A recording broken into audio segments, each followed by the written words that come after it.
Hola, ¿qué tal? Muy buenas tardes, buenos días. El día de hoy voy a explicar un mecanismo de una reacción de deshidratación de alcoholes utilizando ácido sulfúrico para obtener un alqueno.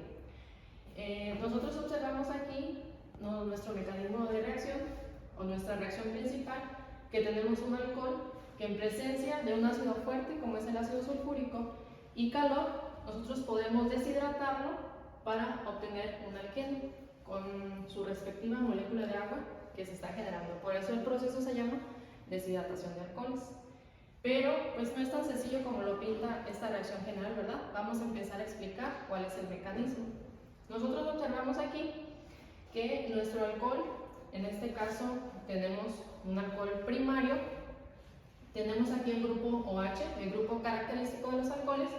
El oxígeno que tenemos aquí tiene dos pares de electrones libres. ¿Qué es lo que está sucediendo?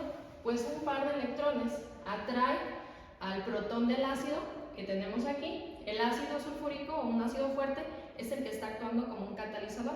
Entonces, esos electrones de aquí atraen al protón del ácido y se nos forma un ion oxonio, que es esto de aquí.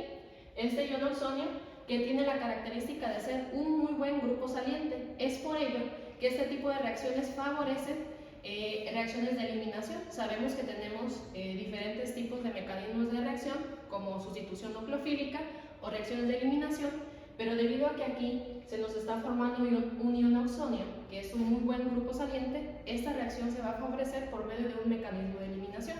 Pero recordemos que tenemos dos tipos de mecanismos de eliminación, una eliminación E1 y una eliminación E2. Pero ¿en qué va a radicar cuál reacción se va a llevar a cabo? Entonces, empecemos aquí. Recordemos que en el caso de la reacción de eliminación E1 se forma en dos pasos, se puede decir. Se forma un carbocatión. En el caso de la eliminación E2 se va a formar o se va a llevar a cabo en un solo paso, es decir, automáticamente la eliminación del ion oxonio y la liberación de un hidrógeno del carbono adyacente se va a dar automáticamente al mismo tiempo. ¿De qué va a depender cuál reacción se va a favorecer? Pues de nuestro reactivo principal, es decir, del tipo de alcohol que tengamos.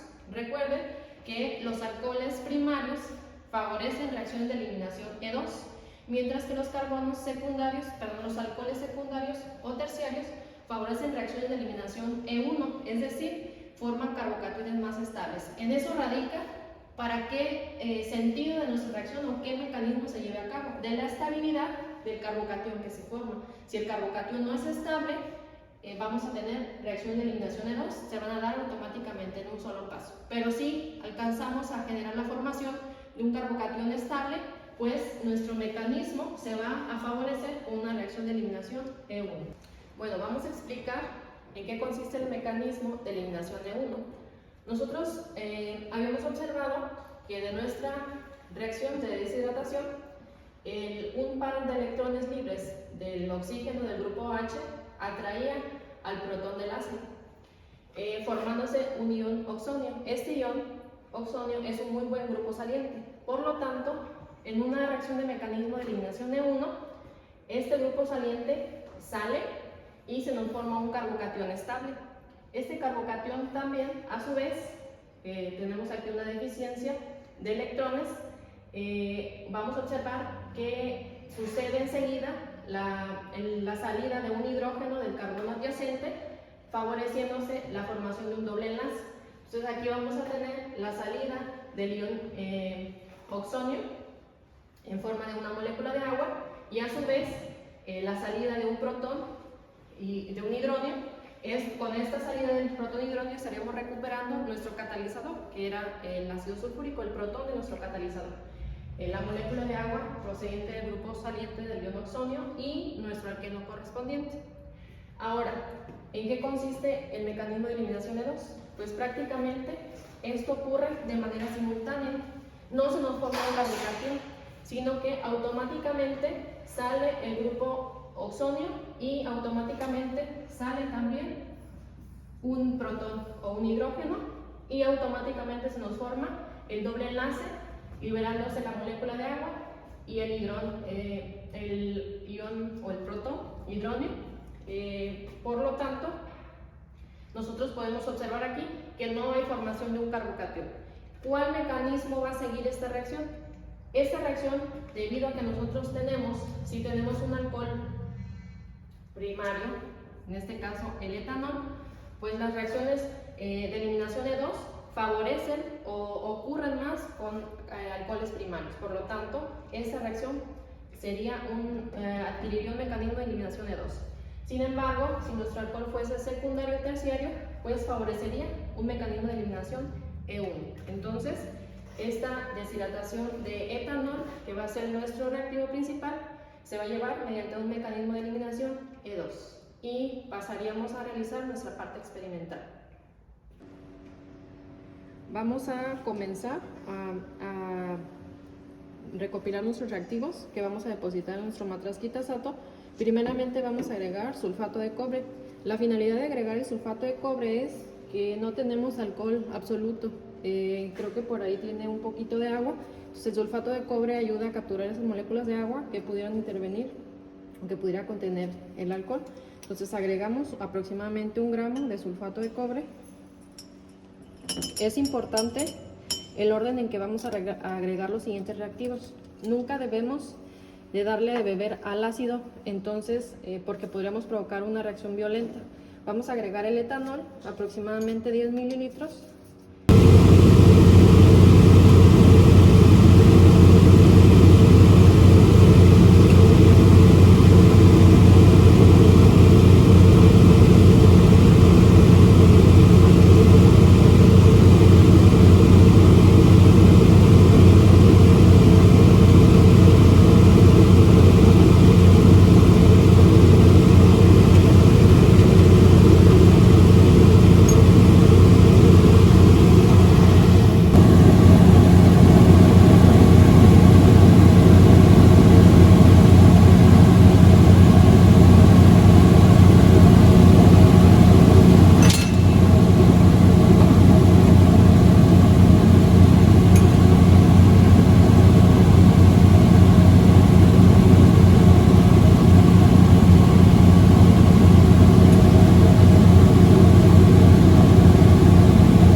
Exotérmica, se empieza a calentar, pero para que nuestra reacción llegue a su punto y comience el mecanismo tenemos que calentar.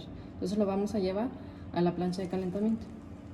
Vamos a colocar la manguera en la salida de nuestro matraz quitasato y en nuestro termómetro con nuestro tapón horadado, de tal manera que coloquemos aquí el bulbo del termómetro tocando el líquido pero sin tocar el fondo, para que nos esté monitoreando la temperatura, y colocamos en la plancha de calentamiento. Vamos a comenzar a calentar. Aproximadamente esta reacción se lleva a cabo a 170 grados centígrados. Entonces se comenzará a generar vapor, pero no es nuestro producto de interés. Principalmente a una temperatura más baja de los 170 grados centígrados se está formando éter etílico. Por lo tanto, no vamos a depositarlo aún en los tubos. Vamos a comenzar el depósito de nuestro gas en los tubos cuando alcancemos la temperatura aproximadamente de unos 165-170 grados centígrados. Vamos a dejarlo aquí y monitoreamos la temperatura.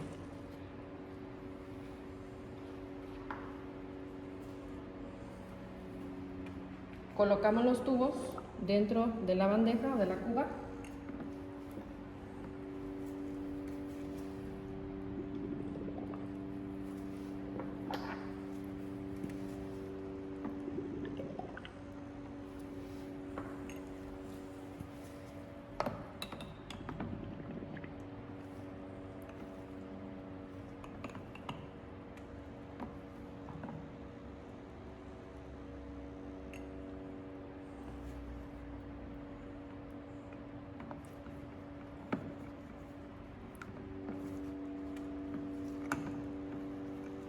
y esperamos a alcanzar la temperatura para recopilar nuestro etileno.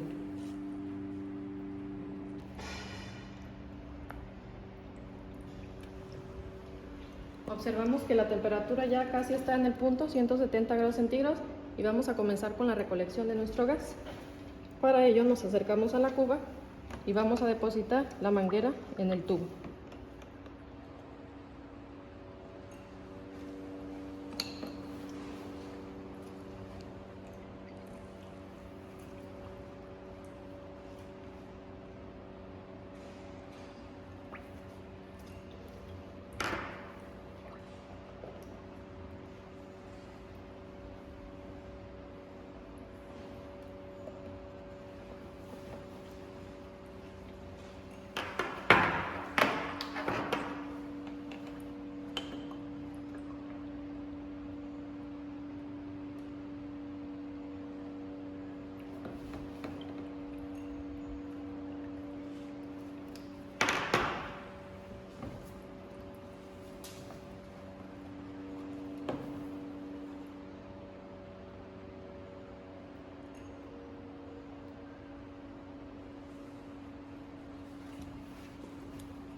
Apagamos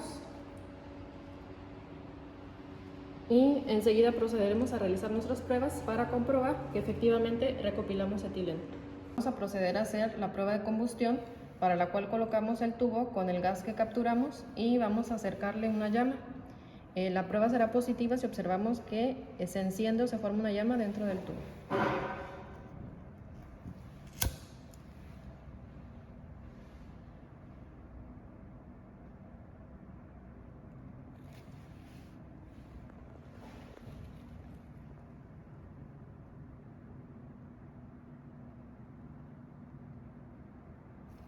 Siguiente demostración, vamos a utilizar permanganato de potasio y vamos a depositarlo aquí. Si reacciona con el eteno, se nos debe de formar dióxido de manganeso, que es un color cafezoso. Vamos a ver un cambio en la coloración de morado a café. Vamos a agregar un poco y agitamos. Bueno, en este caso agregamos un poco más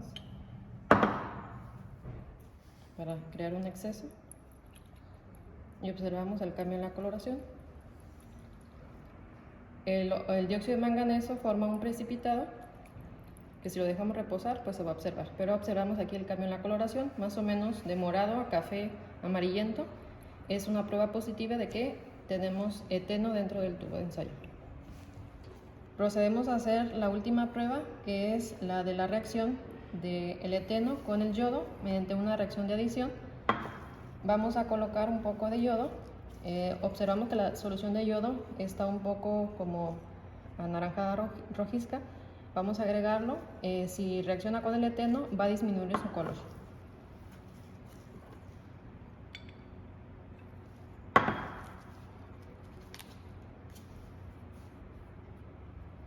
Observamos que se aclara un poco más la solución, por lo tanto la prueba es positiva.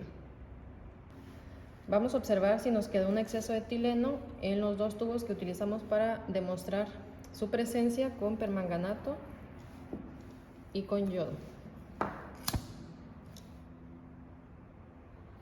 Observamos ahí un exceso de etileno que es el que propicia que se encienda y continúe la llama aquí adentro.